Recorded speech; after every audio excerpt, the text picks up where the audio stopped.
everyone. This is a story that my parents don't ever really let me live down, so hope you guys like it.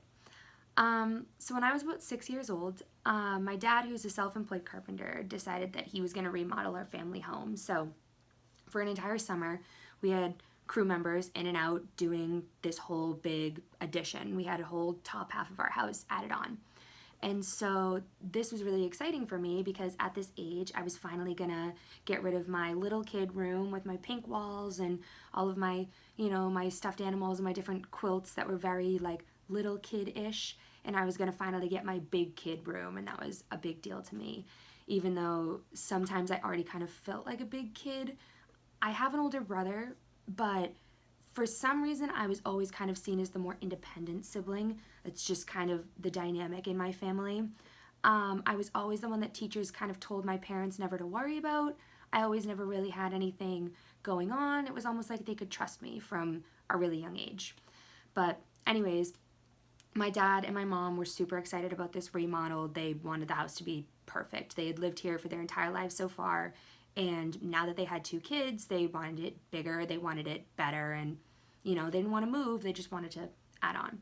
So during this summer, in which my mom was a stay-at-home mom, she was a stay-at-home mom for I think 11 years of our lives, until she finally went back to work when I was in about 3rd grade. But so for a really long time at this point, my brother was 8, I was like 6, so she had been a stay-at-home mom already for like 8 years.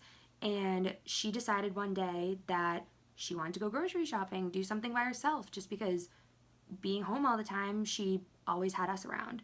So since my dad was essentially working from home because him and his crew were around the house all day, every day, she came outside, she told my dad she was going to go grocery shopping, and she left. She didn't take us with her, like she left us in the house, and thought we'd be fine since my dad was outside. If we needed anything, we could go out and ask him. So she left, and that was that. So my brother and I are in the house, and I don't remember exactly what he was doing, but I can remember exactly what I was doing. I was alone. I came downstairs. I was in the kitchen. My room was kind of like just barely getting put together. And so I still had my bedroom downstairs, but I was upstairs, and I was kind of like looking around and seeing what was going on. So I came downstairs, and I went in my existing room, and I grabbed this little nail polish set that my older cousins had given me for like my birthday prior. And it was like acrylic paints, and they weren't really nail polish, and it had a little book that told you kind of how to do different patterns on your nails.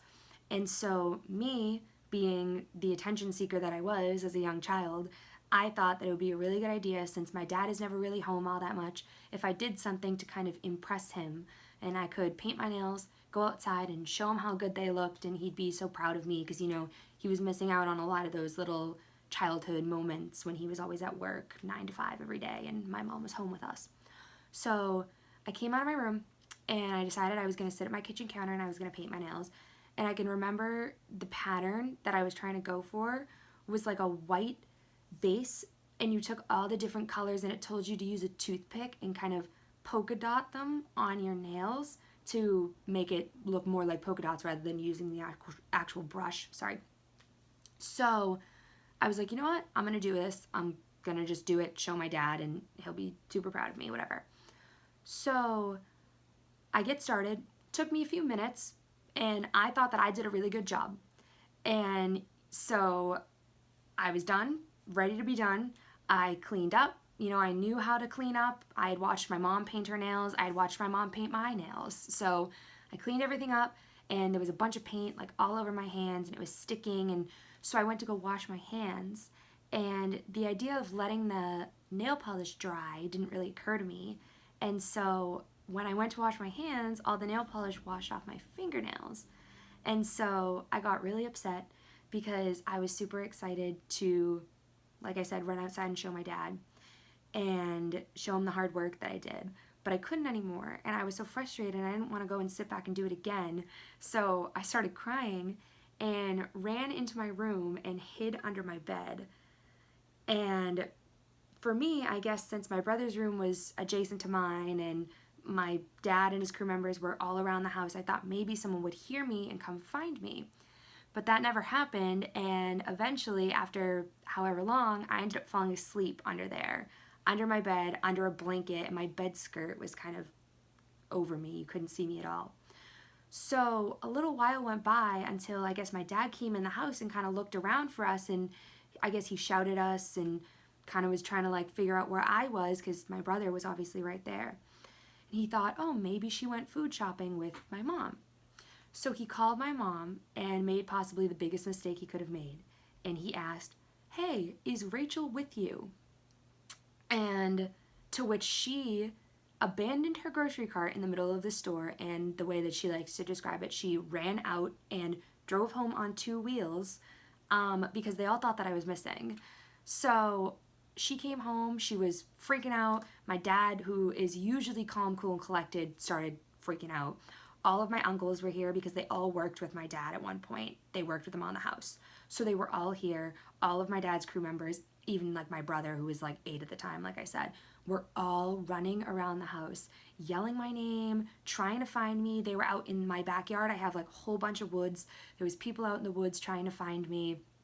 And just as my mom was about to call 911 and start a very real search party for me, my Uncle Gord came into my bedroom, which was in the front corner of the house, and bent down and lifted up my bed skirt, and there I was asleep under my bed through the entire search party. And I think it's funny that my parents still tell this story about me because I think it definitely rings true to who I am as a person today, and every friend that I've ever told this story to kind of says the same thing, that, you know, that's very like you. And I think it's kind of taught me that yes, I can sleep through anything, which has been a huge blessing, but also a curse in my life. I constantly sleep through alarms, but when I have really loud roommates and really loud family members, it helps. But I think that a special little part of this story is that I look back on it and I think about 6-year-old me kind of trying to be independent, and the way that my parents raised me definitely shaped me to have the independence that I have today. So I guess I kind of understand why they still tell this. So yeah, hope you guys liked it.